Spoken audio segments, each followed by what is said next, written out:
Hola, bienvenidos a Doom and Stone Latinoamérica. Continuamos con este viaje trepidante visitando a nuestros artistas favoritos alrededor del mundo. El día de hoy nos toca platicar con Labros de la banda Thousand Mods o Mil Mods. Ellos van a regresar a México justamente el día 12 de octubre. Los va a traer el Chamuco y como parte de este show estamos haciendo esta maravillosa entrevista. Vamos a hacer la traducción en español y bueno, obviamente en inglés. Si usted quiere pasarse directamente a la parte en inglés, pues le puedo adelantar sin duda. Pero bueno, si usted quiere escuchar lo que dice Labros, igual si no parla inglés, pues bueno, quédese a escuchar los datos más importantes o las ideas principales de esta entrevista.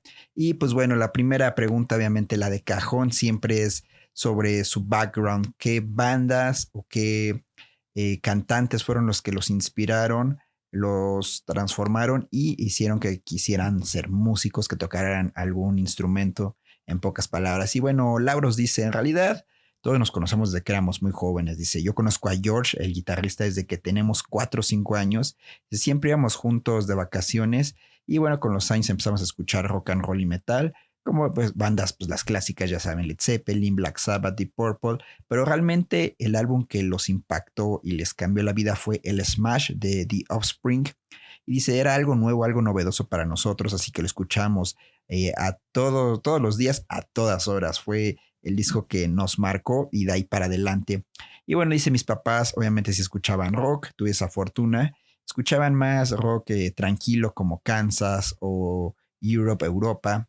Y dice, mi primer concierto fueron los Rolling Stones, ellos me llevaron y bueno, eso me voló la cabeza y bueno, fue una de las mejores experiencias de mi vida. Y pues bueno, después de esto yo le pregunté a Lauro si nos podía explicar un poco a grandes rasgos el origen de la banda y cómo es que lograron volverse una banda mainstream grande en su país, una banda de stoner pues que pues, toca, no sé, para 2,000, 3,000 personas allá, eso es una locura porque pues no hay bandas que hagan eso realmente. Los Natas en Argentina quizás lo hicieron en su momento, pero estos géneros o bandas que convoquen tanta gente con tanta devoción y que sea gente de diferentes escenas, eso es algo muy especial.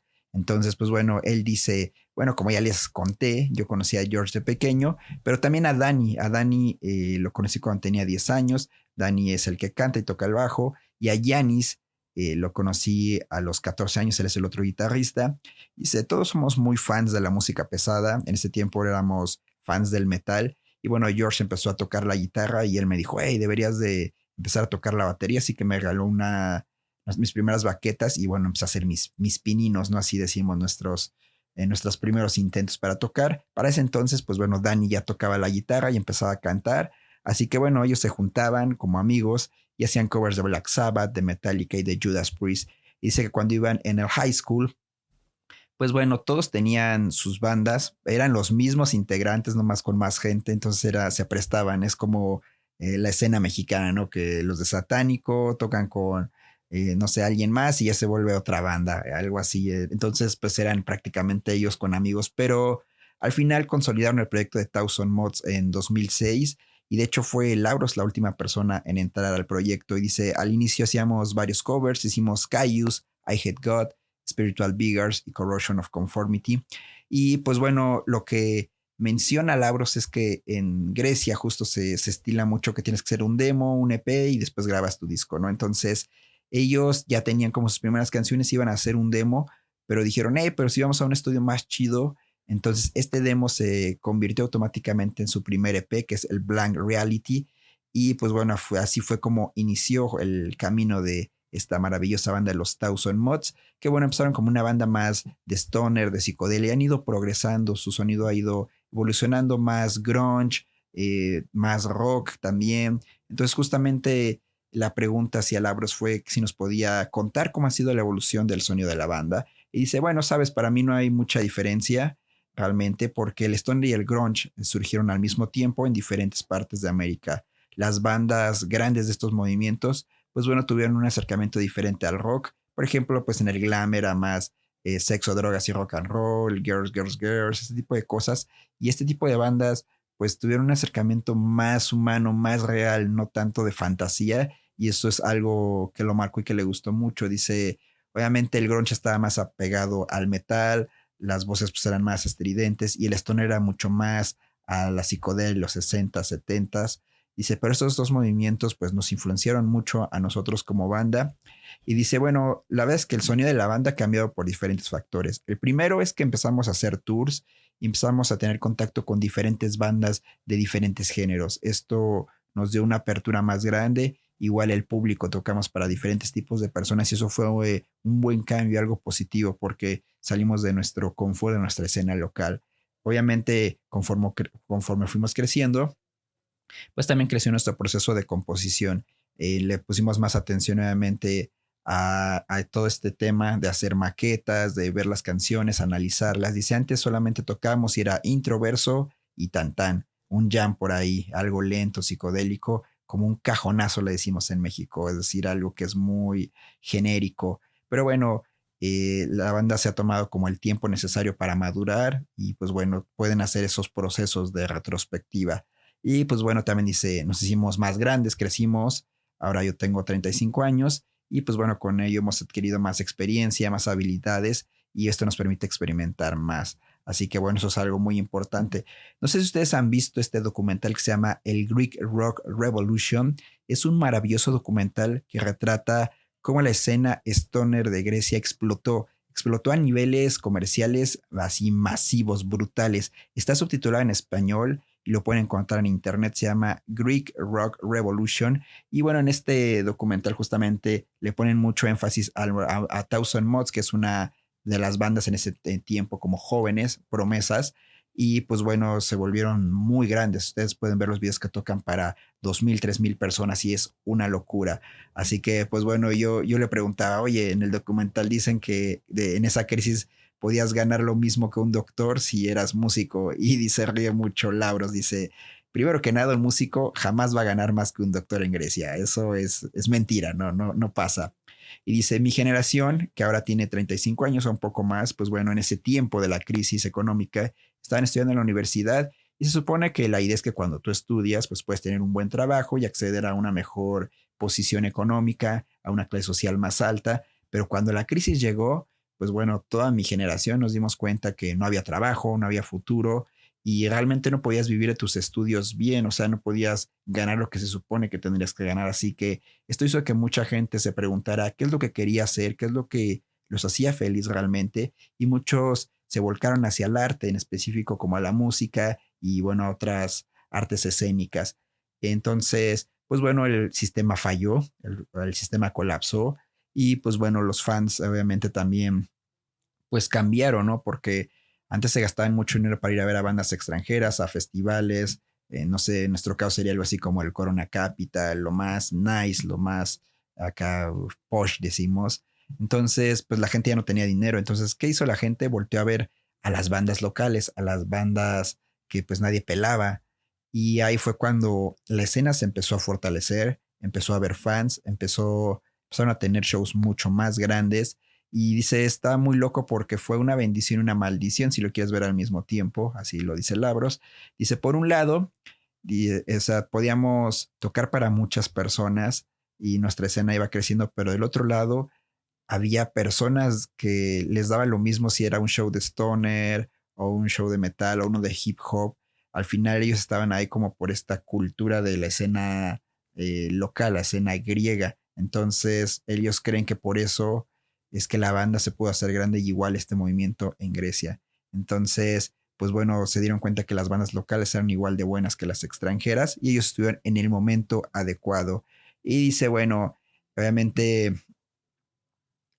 cuando ves los shows ahora, ves mucha gente que tiene como 20 años, 20 y tantos, y dice, en realidad como que es muy curioso que esta banda o estos jóvenes ya no están metidos en el stoner, no es algo tan cerrado como en otros países, una escena muy pequeña. Dice, aquí la gente puede ir a un show de Thousand Mods y después a un show de hip hop, y eso está increíble. Así que bueno, vamos a escuchar esto de palabras de Labros aquí en esta entrevista rumbo al show de Thousand Mods. Recuerde, van a estar presentándose en el Sangriento aquí en la Ciudad de México, único show en México el 12 de octubre y vamos a tener el privilegio de abrir nosotros Vinum Sabati. Conocemos a Labros, a Thousand Mods, desde que iban empezando. Cuando estaba en los tiempos de MySpace, yo le mandaba luego demos a él y él me mandaba demos de su banda. Así que va a ser una experiencia increíble volvernos a encontrar después de muchos años, ver dónde estamos parados ambas bandas. Y bueno, queremos agradecer a Chamuco por eso. Así que bueno, vamos a escuchar esto y regresamos aquí en Doom and Stone. Gócela. Hey people, this is Hanno from Mantar and you're listening to Doomed and Stoned Latin America. Hola Labros, bienvenido a Doom and Stone Latin America. How are you? Thank you so much for your time. It means a lot. Thank you for having me. As we know us for so many years now, you know that we are big fans of what you do. So we're really glad that we do it now, lately together. Yeah. Thank you so much. This is probably a different interview because I really want to know more about you, about your background, about the history of the band and your beliefs. So the first question is if you can tell us about your first encounter with music and which band or singer had a significant impact on you, inspiring you to pick up an instrument. Okay. I will do an intro for the band and for me personally. The good thing is that we know each other with the rest. We know each other since we're really, really young. I know George, the guitarist, since we were like 3-4 years old. We used to do our vacations together. And after some years, our main thing and our main hobby and what we liked the most was to listen to rock and metal music since we were like 8-10 years old. And this was our main connection. And what we were doing, every summer after the sea or whatever, playing basketball or whatever, our main thing was to go to the beach, take our CD player with us and listen to some, for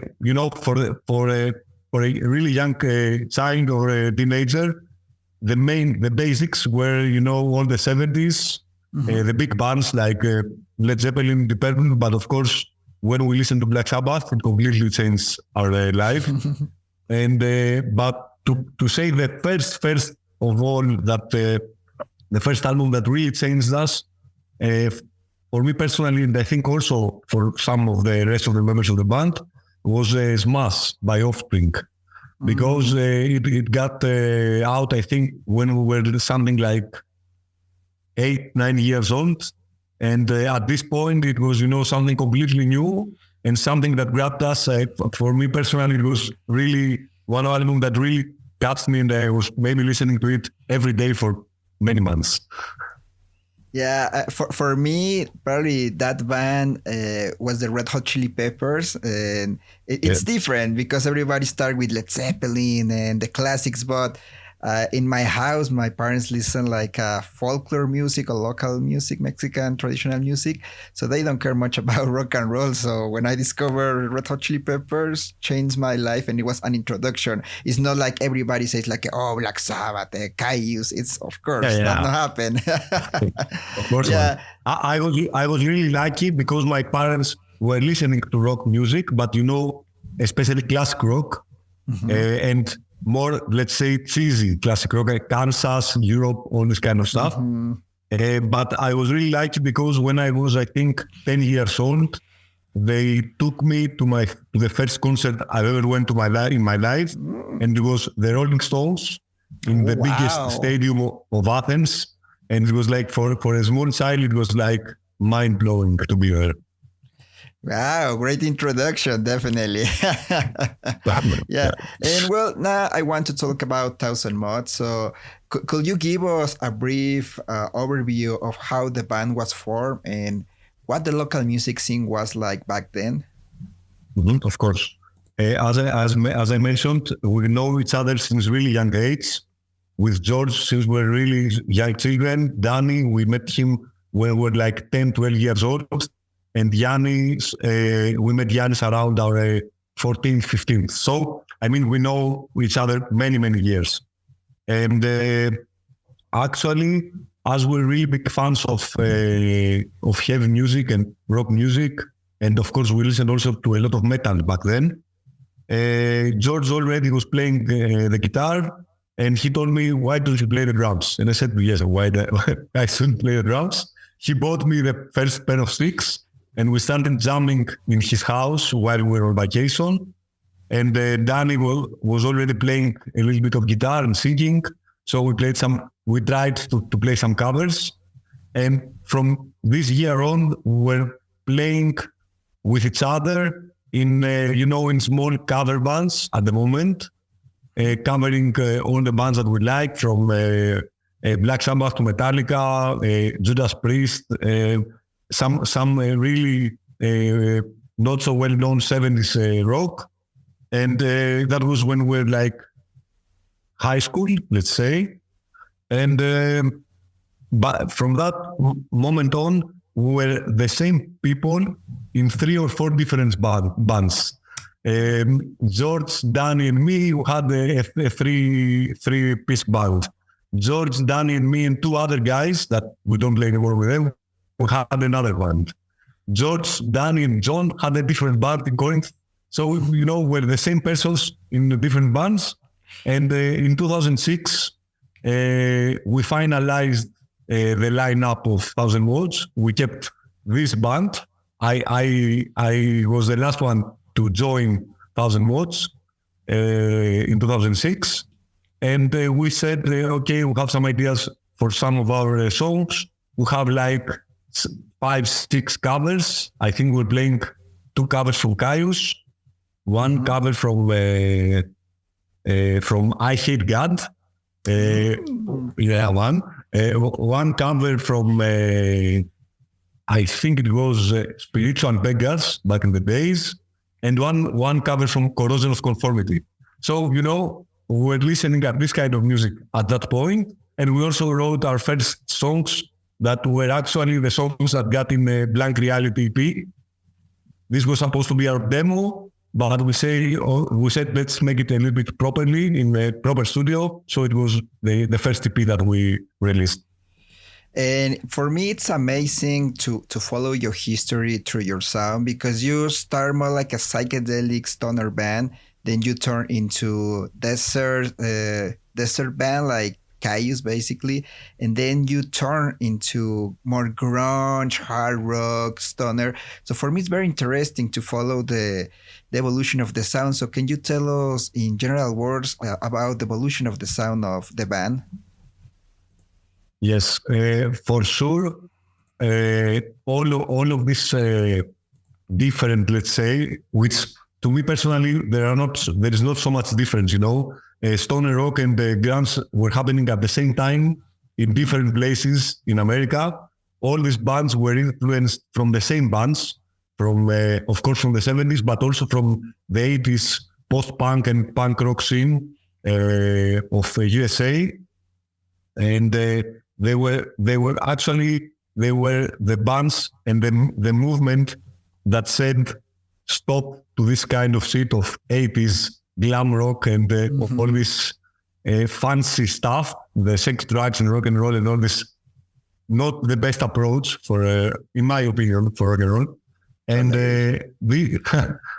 and these bands actually, they were at the same time, they had the same influences, but their way of sound and how they would like to sound they had a different approach. Stone rock, Caius, and whatever were more psychedelic. The grunge era was a little bit more to the metal side of music, but also with a lot of vocals played a big role in this kind of music.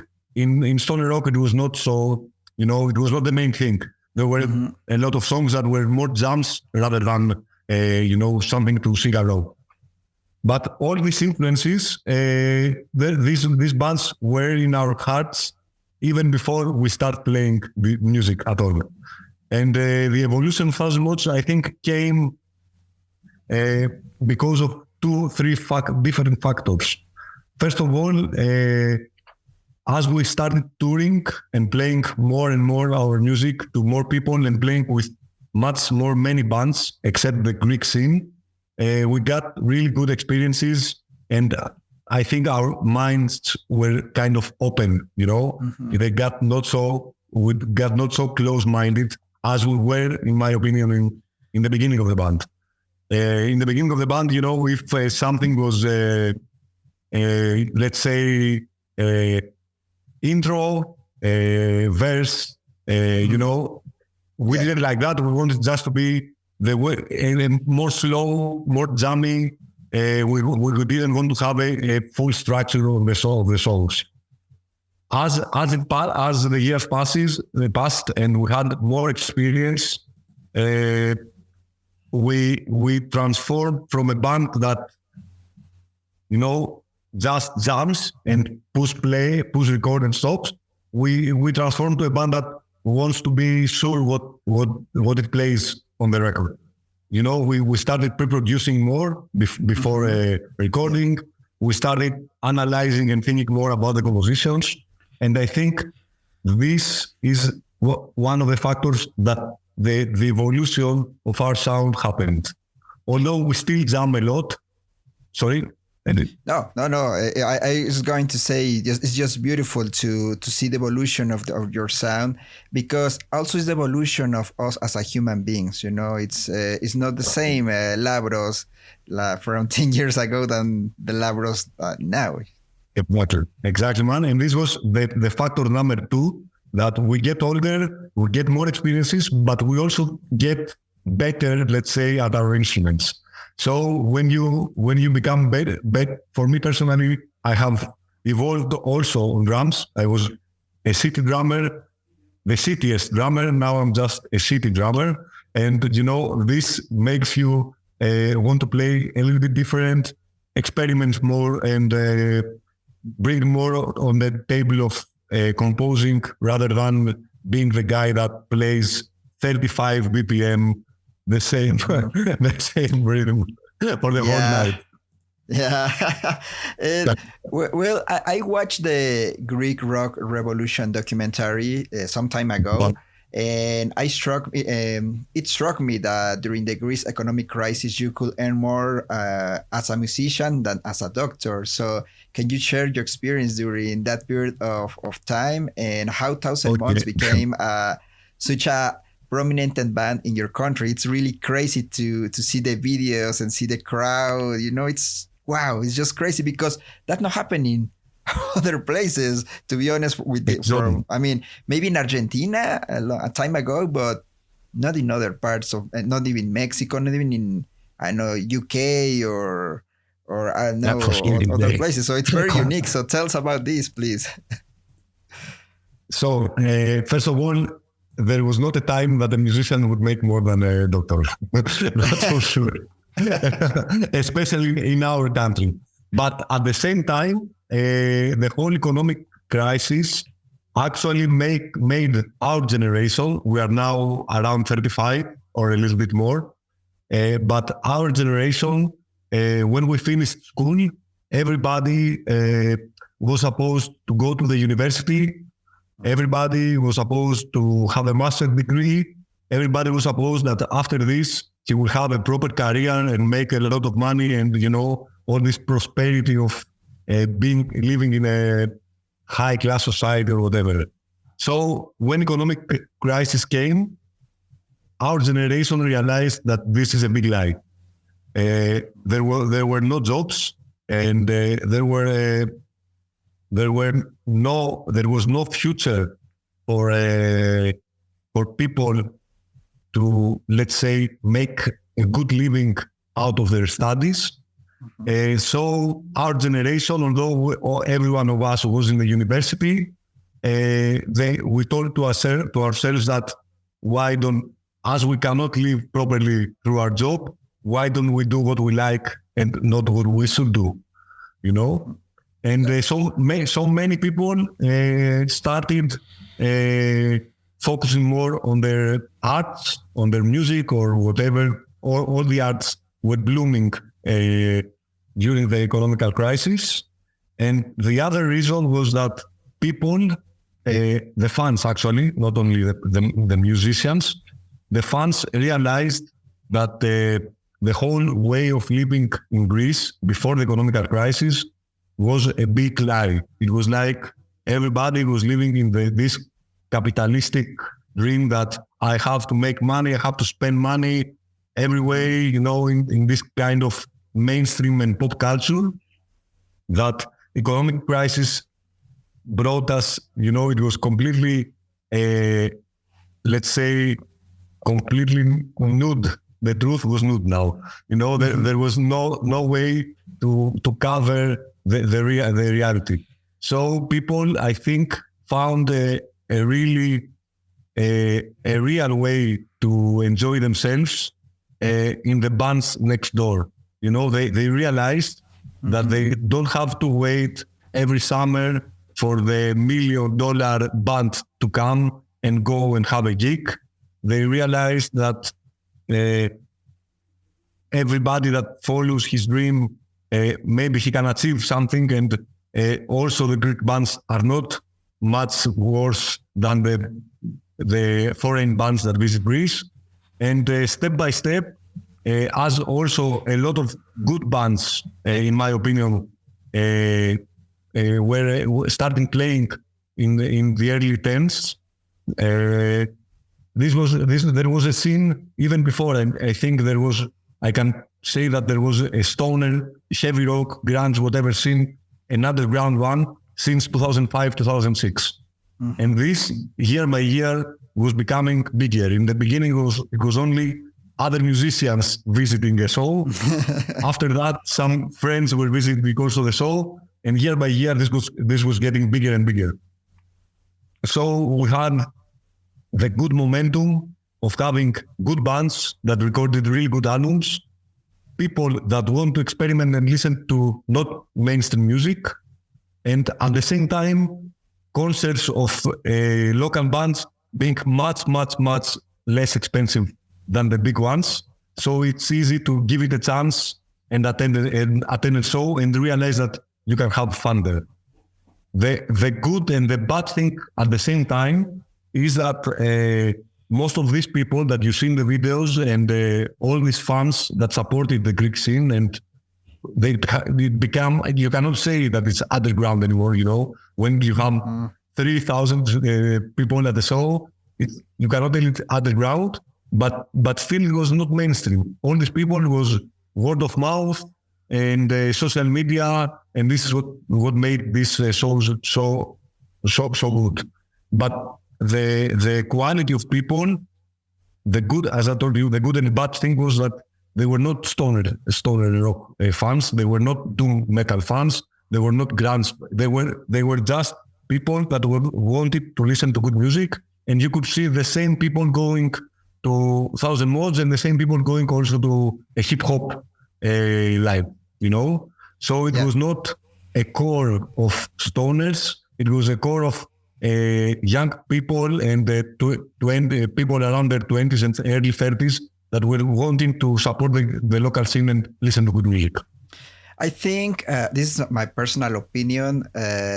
It's good. It's not bad because you break the borders between one genre and another, and this is really impossible, specifically for this kind of music that happened in Mexico. Even in Mexico, stoner dooms, they don't belong to the metal scene. So thrash, death, speed, they are like the real metal scene, but stoners are not part of that scene.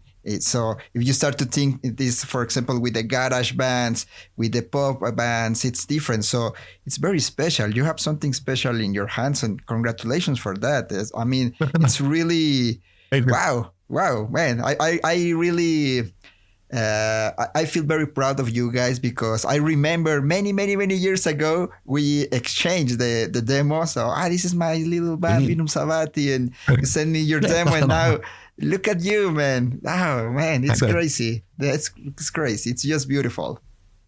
Thank you, man. Cheers, Jordan.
Hey, brothers and sisters in Latin America, this is Matte from My Sleeping Karma, and you guys listening to Doomed and Stoned. Keep it up. All the best. Bye.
Estamos de regreso aquí en su Doom and Stone Latinoamérica. Seguimos platicando con Labros de la banda Thousand Mods desde Grecia.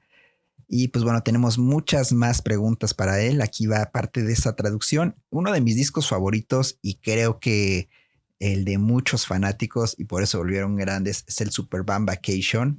Es un álbum pues lleno de stoner clásicos. La voz de Danny nos recuerda mucho a John García de Caius. Entonces pues bueno, yo quería saber más sobre el proceso de grabación de ese disco y cómo fue ese tour de 40 fechas que se aventaron para poder pues respaldar el proyecto y bueno, este maravilloso álbum. Y bueno, Labros dice, este disco es diferente a todo lo que hemos hecho porque en realidad es una colección de canciones. Son canciones que ya teníamos y que veníamos trabajando desde hace tiempo. No es como que nos sentamos a hacer un álbum de la nada, sino pues era material que ya teníamos guardado y íbamos haciendo unas eran viejas, otras eran más nuevas. Entonces, pues bueno, dice, antes en Grecia, antes de que pasara esta gran explosión de la cual ya les platicamos en este documental que se los recomendamos nuevamente, ahí les va, el título se llama Greek Rock Revolution. Y bueno, antes de que hubiera esta explosión, dice, las bandas tenían que hacer un demo, un EP y finalmente lanzaban su álbum. Y creo que es un camino que todavía se estila, aunque ya no tanto, ¿no? Antes así era la fórmula. Entonces dice, nosotros hicimos obviamente esta fórmula y pues bueno, sacaron primero el Blank Reality, que sería como su demo, que en realidad es más bien un EP, después el Liquid, y ya finalmente sacaron que es su primer álbum, el Superband Vacation. Así que bueno, dice, ya teníamos nuestras canciones, algunas más nuevas que otras, y dice, fue el momento como de decidir con quién lo íbamos a grabar y cómo lo íbamos a grabar, así que pues obviamente todos conocemos el nombre de Billy Anderson por Sleep, que es así hizo el Dope Smoker, maldita sea, entonces es garantía. Entonces ellos le mandaron los tracks a través de MySpace a Billy Anderson en aquellos años y después como de hora y media Billy Anderson les contestó y le dijo, estoy muy interesado en el proyecto, así que bueno, nosotros le propusimos como, hey, ¿por qué no vienes a Grecia a grabar?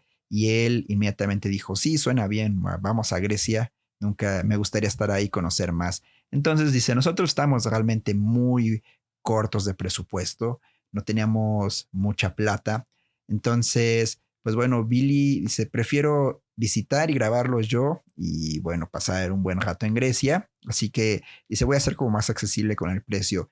Así que Billy Anderson viajó a Grecia para grabar este álbum con los Thousand Mods. Y bueno, dice, yo en mi casa de vacaciones, donde vacacionamos mi familia y yo, ahí es donde ensayábamos antes. Entonces, escogimos este lugar para hacer la grabación. Dice, no es un estudio realmente, pero Billy Anderson lo montó y nos hizo sonar increíble. Esa es la magia, ese es el poder de este maravilloso personaje que espero algún día podamos entrevistarlo. Voy a ver si lo puedo contactar. Debe tener historias asombrosas con Acid King, con High on Fire, con Sleep. Un mar de bandas. Hay que contactarlo. Pero bueno, regresemos. Dice, bueno, al final de cuentas, en esta casa de vacaciones, Billy Anderson nos grabó. Yo tenía 23 años cuando grabamos ese disco y fue una maravillosa experiencia, una de las mejores experiencias, no solo mías, sino de toda la banda. Trabajar con Billy fue simplemente un sueño hecho realidad.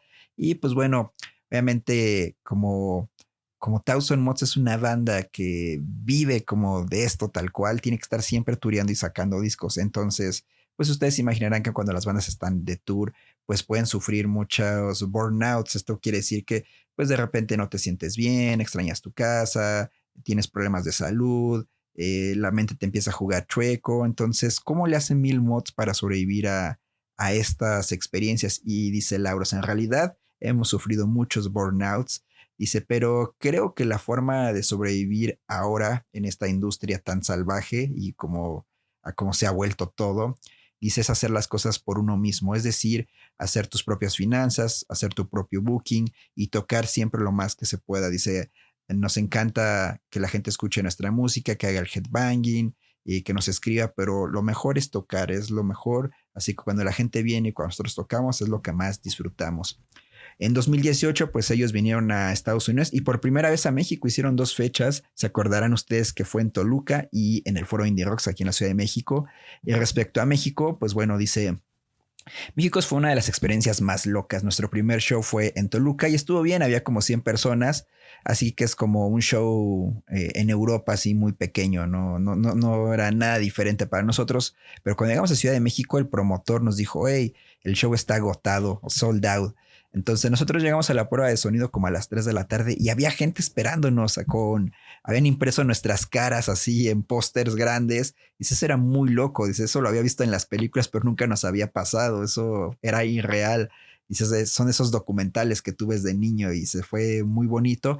Dice, pero fue más increíble el show que tocamos. La verdad es que es una energía increíble. Dice, la gente mediterránea tiene mucha similitud con la gente mexicana por la pasión, por el corazón. Dice, la gente nos dio toda su energía y eso hizo que tocáramos mejor que nunca. Y pues bueno, vamos a pasar ahora a dos preguntas más, que ya antes de que cerramos este episodio. Una pregunta, y creo que es de las más importantes que me gusta hacerle siempre a los músicos, es ¿qué valores o acciones rigen su día a día? Es decir, ¿qué acciones los hacen ser mejores seres humanos? ¿Y qué necesitan las personas para mejorar? ¿Qué necesita esta sociedad para crecer? Y nos dio unos puntos muy increíbles.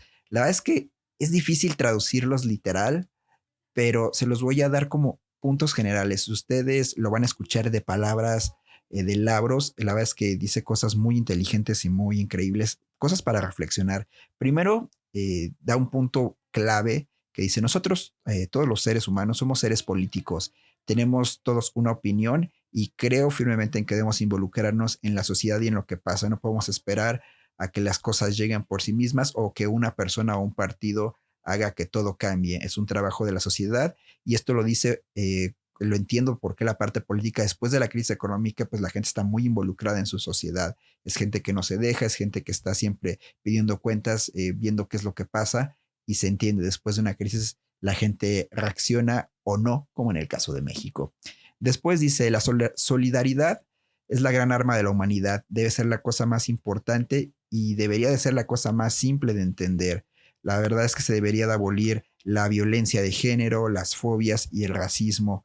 Y bueno, obviamente lo peor que puede hacer una persona es no entender a dónde pertenece, es decir, no entender todas estas actitudes, ser una persona solidaria, ser una persona que ayuda, que está al tanto de sus vecinos, de su familia, de los que menos tienen. A eso se refiere Labros, creo yo. Dice, al final de cuentas todos somos iguales, todos somos la misma especie, no importa el color, no importa la raza, no importa cómo te gusta tu café, no importan las diferencias, somos todos iguales y esas diferencias no deben de marcar o hacer, o sí, de marcar o separar más bien a la sociedad.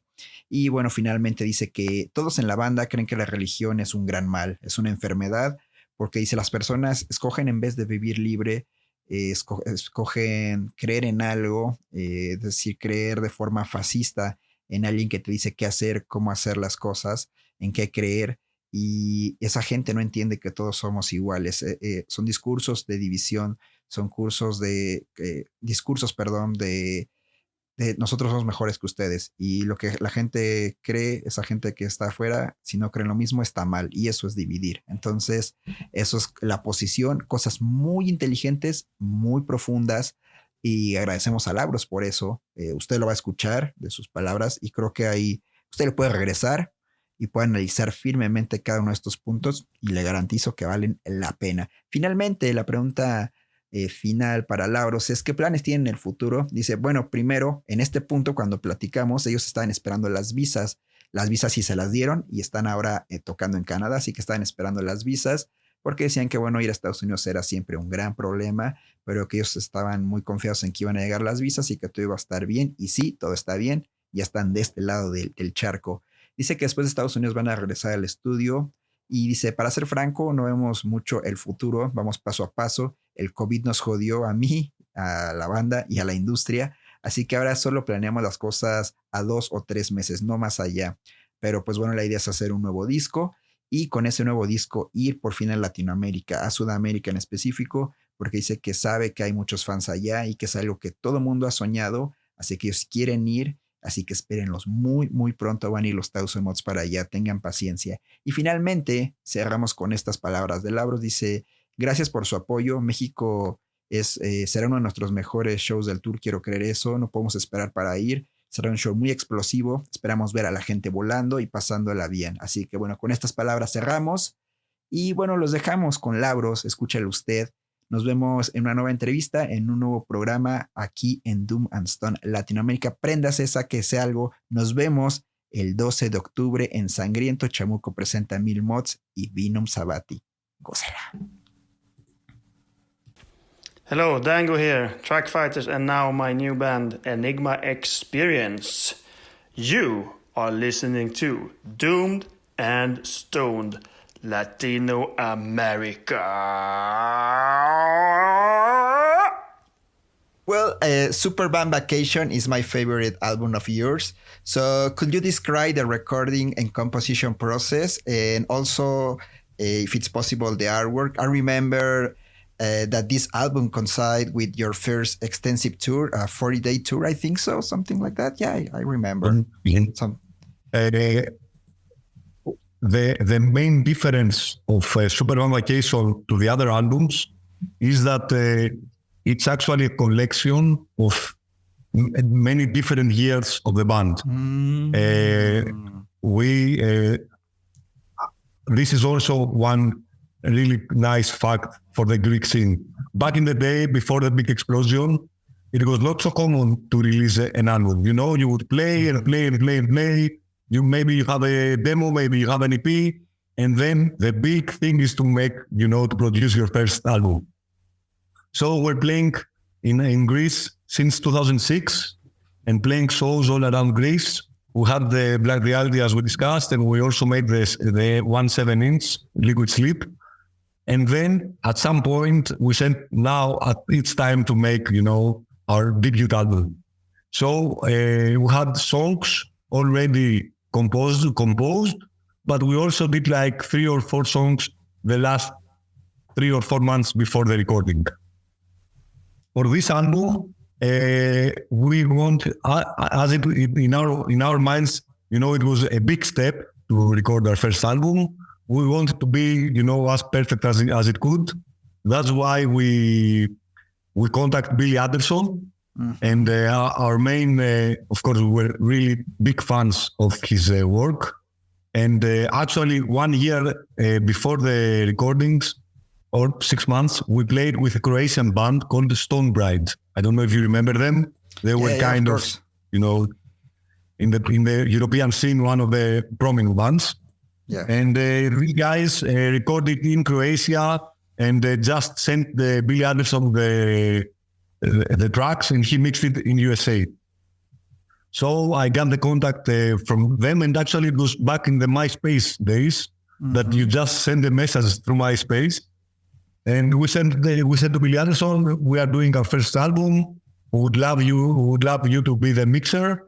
And she replied in maybe half an hour later. He said, yeah, I'm interested. Why not? I checked your EP. It's fine. I would like to do it. And we said, let's try something more. Are you interested? Come in Greece to record it. And he said, yes, man, I would love to come in Greece and record it. And although we're really, really, really tight on budget, he said that I prefer to visit Greece and, check how is Greece and check also the ancient stuff and whatever. And I can do a better price for you. And this is what happened.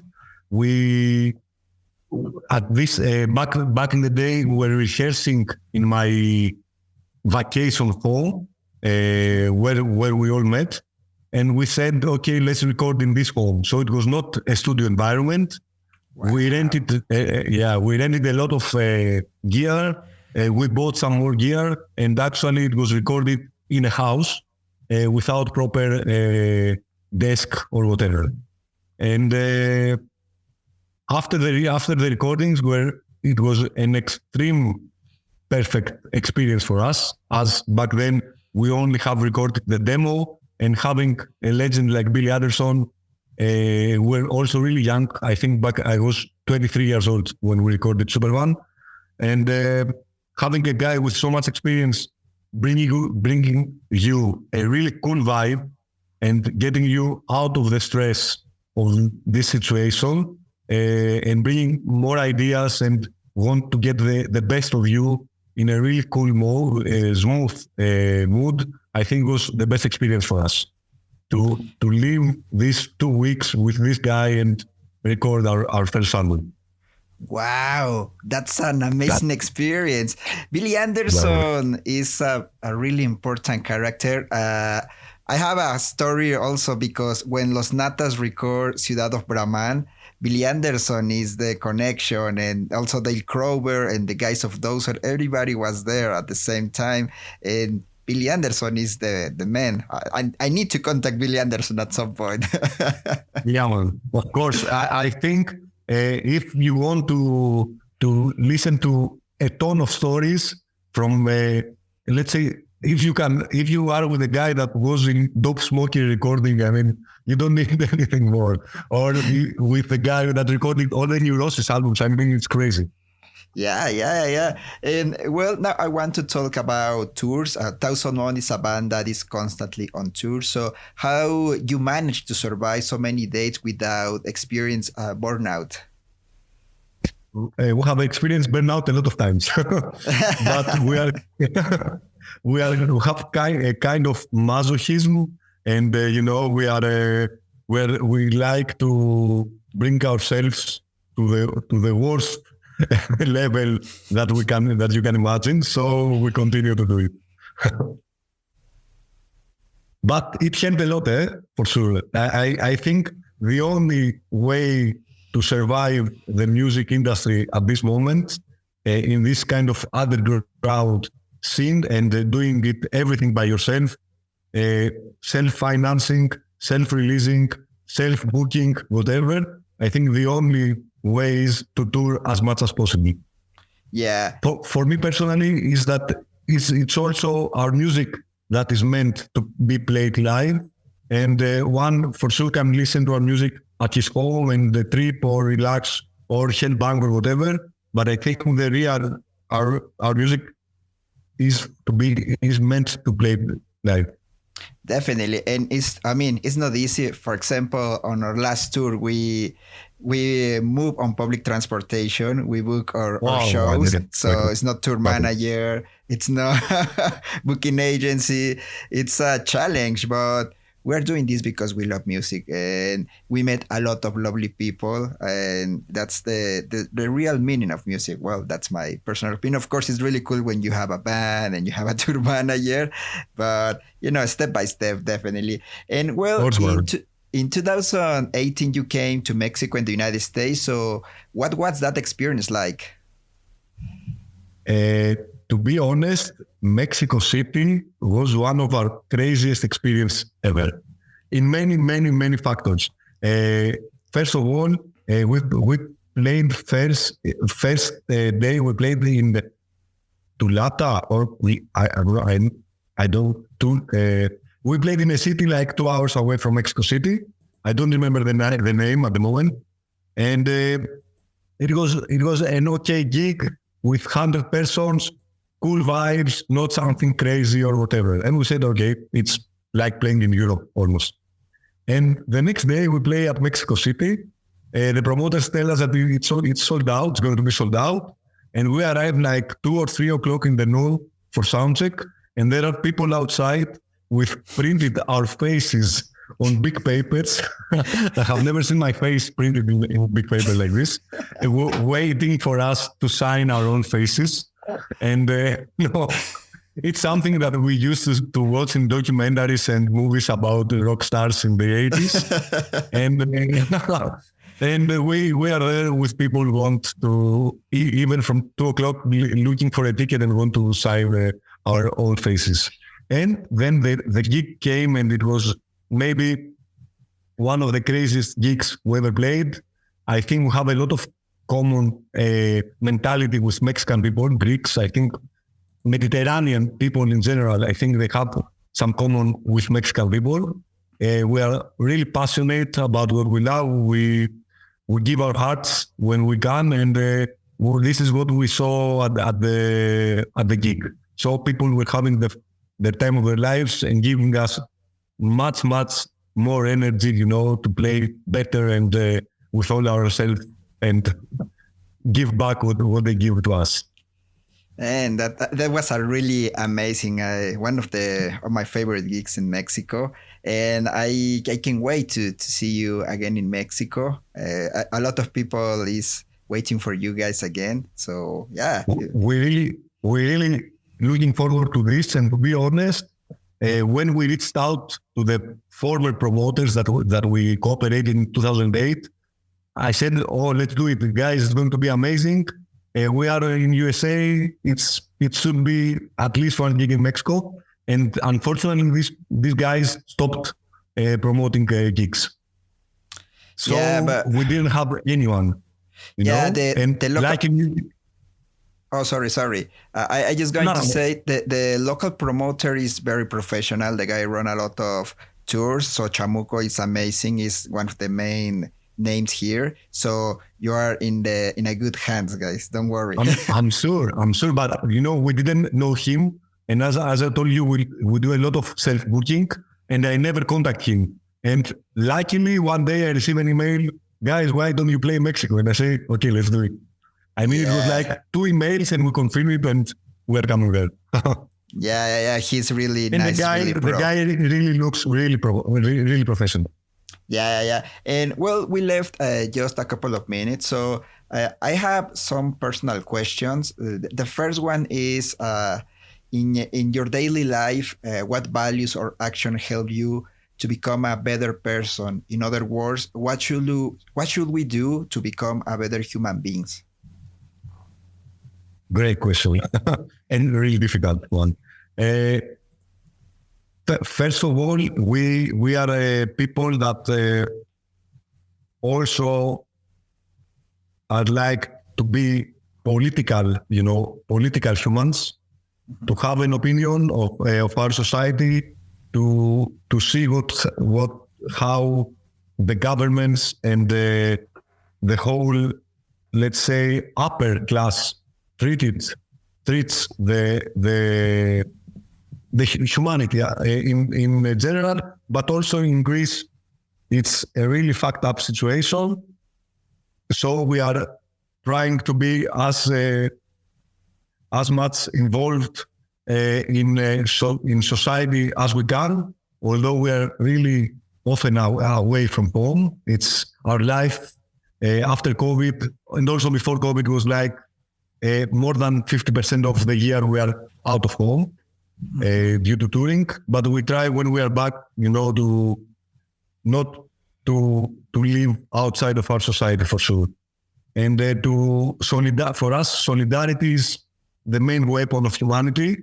And we're trying, although it should be like for everyone, I mean, it would be the most easy and simple thing for everyone to understand that all the people are the same and equal, and all these phobias and against the sexuality, against the color, racism, whatever. I think it's something that belongs really, really to the past. But unfortunately, we see it every day that people cannot stop bringing it back and again and again. And unfortunately, it's the worst thing for a person, in my opinion, is not to understand where you belong and what is the main purpose of your life. And a lot of people of our generation, and of course of older generations, still believe that they can have a difference between other. I mean, to be above other persons, that doesn't make any sense at all. We are all equal. We are the same species. It doesn't matter what color you are, wherever you come from, what you like to have in your bed, what you prefer how you prefer to be your life. We have to understand. For me personally, I'm completely, all of us in the band, we are completely away from religion. We believe it's one of the biggest diseases ever happened to the human species, and also one of the reasons that people, instead of living their life free, they prefer to live in this fucking conservative and fascist and right way of let's say, not understand that everybody is equal and we should live as equals. Sorry for this mess, but I think you get the meaning. It's not a mess. I really appreciate beautiful words. Thank you so much. It means a lot, and it's really smart, the words. It's a lot of information there, and I'm going to try to translate this properly because it's really amazing. It's really amazing, man. For real, no kidding. So we left 4 minutes. So the last question is, what plans do you have in the near future? I know you will come back to the United States, to Mexico. So are you working on a new album? What's next for you guys? Now, first of all, I don't believe in luck or whatever, but we still wait the confirmations of the visas, although we fly in 10 days from now, but hopefully everything is going to be all right. USA has a really, really big problem with musicians that live outside of US. And hopefully, although it's our 3rd time acquiring a visa, it gets us in so much trouble and so much work that we've done and so much money that we spent that we still, 10 days before our flights, we still wait for the confirmation. So after this,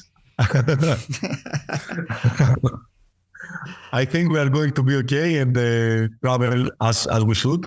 But yes, after the North America tour, our plan is to ship the studio early 2024. And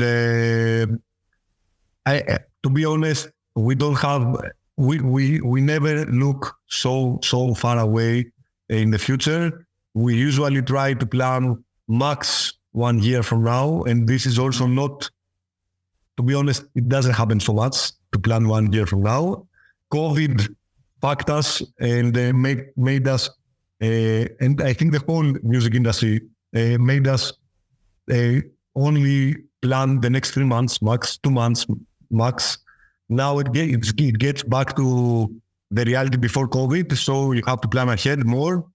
And hopefully after we record and before we release a new album, maybe we will try to visit finally Latin America, because it's a place that we have a lot of fans and we were never able to do it. Amazing. Well, Labros, thank you so much for your time. It means a lot. Can't wait to see you here in Mexico. Some final words for your fans here in Mexico, in Latin America. First of all, thank you for having me. And we really cannot wait to meet you also again and have a beer in person. And but for the Mexico show, it's one of the highlights. We believe that it's going to be one of the highlights of the upcoming tour. And it's going to be one of the shows that we really expect to be explosive and with lots of crowd surfing, lots of energy, and hopefully everybody is going to have the time of their lives.